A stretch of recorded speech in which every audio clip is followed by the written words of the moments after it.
Jacob George അത് ഞാൻ പറഞ്ഞത് ഇപ്പോൾ 2021 വന്നു. അതിനു മുമ്പ് നടന്ന രമേശ് ചെന്നിത്തല തന്നെ ഇന്ന് പറഞ്ഞു ഉപതെരഞ്ഞെടുപ്പിൽ ജയിച്ചിട്ടുണ്ട്. ലാൽ അതിൽ അരൂരിലേക്ക് തന്നെ കൊണ്ടുവന്ന ആ കാലത്തേക്ക് ഓർമ്മിച്ചെടുക്കാൻ അത് സഹായകരമായി.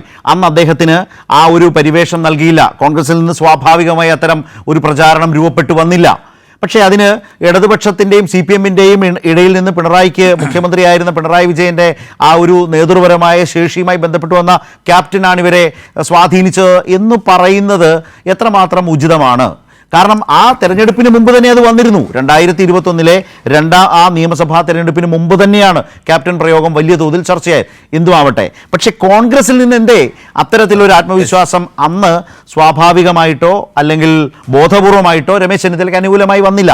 ഇപ്പോൾ അത് ബോധപൂർവം രൂപപ്പെടുത്തുന്നു. അത് മാധ്യമങ്ങളുടെ സഹായത്തോടെ ചെയ്തുകൊണ്ടിരിക്കുന്നു. അപ്പോൾ ഈ താരതമ്യം വന്നതോടുകൂടി രമേശ് ചെന്നിത്തല മനസ്സിൽ ഇതൊക്കെ ധരിച്ചിട്ടുണ്ട്, രമേശ് ചെന്നിത്തല മനസ്സിൽ ഇതൊക്കെ കരുതിയാണ് പറഞ്ഞത് എന്നല്ലേ കുറെ കൂടി വ്യക്തമാവുന്നത്. നേരത്തെ ഇതൊക്കെ മാധ്യമങ്ങളുടെ സൃഷ്ടിയാണ് എന്ന വാദത്തോട് ഞാൻ യോജിക്കുന്നില്ല. മാധ്യമങ്ങളുടെ ജോലി ഇങ്ങനെ ഏതെങ്കിലും ഒരു നേതാവിനെ ക്യാപ്റ്റനാക്കുക, ലീഡറാക്കുക എന്നുള്ളതൊന്നുമല്ല. അതൊക്കെ ജനങ്ങളിൽ നിന്ന്, അണികളിൽ നിന്ന് ഉണ്ടാകുന്ന ഉരുത്തിരിയുന്ന പേരുകളാണ്. ഞാൻ എപ്പോഴും പറയാറുണ്ട്, പ്രതിപക്ഷ നേതാവ് മുഖ്യമന്ത്രിയാകുമ്പോൾ രമേശ് ചെന്നിത്തല അടുത്ത മുഖ്യമന്ത്രിയാകാനുള്ള നാച്ചുറൽ ചോയ്സ് ആണെന്ന് ഞാനെന്ന് പല വേദികളിലും പറഞ്ഞിട്ടുണ്ട്. അങ്ങനെയാണ് കണ്ടിട്ടുള്ളത്. ഉമ്മൻചാണ്ടി അടുത്ത മുഖ്യമന്ത്രി നാച്ചുറൽ ചോയ്സ് ആയിട്ട് വന്നതാണ്.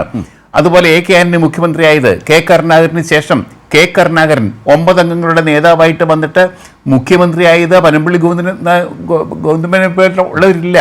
അപ്പോഴത്തേക്ക് സ്വാഭാവികമായിട്ട് നാച്ചുറൽ ചോയ്സ് ആയിട്ട് K കരുണാകരൻ നേതാവാകുന്നു, മുഖ്യമന്ത്രിയാവുന്നു, പിന്നീട് ലീഡറാവുന്നു. ജനങ്ങൾ കൊടുത്ത പേരാണത്, ജനങ്ങൾ കൊടുത്ത സ്ഥാനമാണത്, അങ്ങനെയാണത്.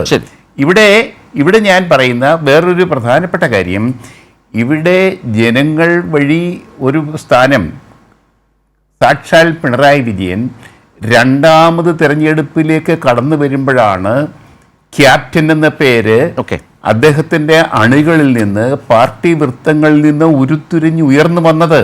അതാണ് ദേശാഭിമാനി തലക്കെട്ടാക്കിയത്. അതിന് സംശയമില്ല ശ്രീകുമാർ.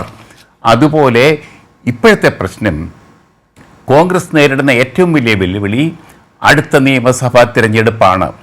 ആ തിരഞ്ഞെടുപ്പിലേക്ക് നീങ്ങുന്ന ഓരോ അടിയും, ഓരോ സ്ഥാനവും പ്രധാനമാണ്. ഓരോ ഉപതെരഞ്ഞെടുപ്പും പ്രധാനമാണ്. അതുകൊണ്ട് തന്നെയാണ് നിലമ്പൂർ ഉപതെരഞ്ഞെടുപ്പ് കേരള രാഷ്ട്രീയത്തിൽ കോൺഗ്രസിനെ സംബന്ധിച്ച് വളരെ പ്രധാനപ്പെട്ടതാകുന്നത്. ആ അടിസ്ഥാനത്തിലാണ് ജനങ്ങൾ അദ്ദേഹത്തിന് അങ്ങനെ ഒരു പേര് കൊടുത്തിട്ടുണ്ടെങ്കിൽ ക്യാപ്റ്റൻ എന്ന പേര് കൊടുക്കുന്നത് എന്ന് മാത്രമേ എനിക്ക് പറയാം.